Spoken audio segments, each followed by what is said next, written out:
Монгол залуусын мөрөөдлийн хөтөч Улаанбаатар их сургууль 19 дахь жилдээ та бүхэнтэй мэдчилж байна. Анх 1995 онд Улаанбаатар коллежийг байгуулснаар бид эх орныхоо ирээдүйн иргэдийг сурган хүмүүжүүлэх ажилд хувь нэмрээ оруулж эхэлсэн түүхтэй. 1999-2005 онд 2 удаа магадлан итгэмжлэгдсэн манай сургууль 2012 онд их сургууль болон өргөжөж 6 салбар 17 тэнхим 120 гаруй багш ажилчид 3500 гаруй суралцагчтайгаар үйл ажиллагаагаа явуулж байна.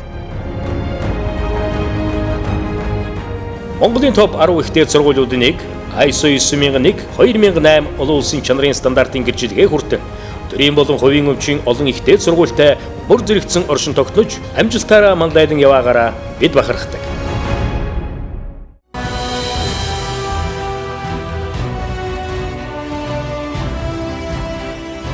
Урдтай урагшилж байгаа цаг хугацааны эргүүлэгт хүссэн ажлаа хийж өөрийнхөө байр суурийг бий болгохыг хүсдэг залуусыг дэлхийн хэмжээний мэрэгжилтнүүд болохын тулд бид ажилладаг. Хичээл, зүтгэл, тэмүүлэл бүхнийг үнэлж ирээдүйтэй авьяастай бие хүн болоход тань бид туслана. Улаанбаатар их сургууль.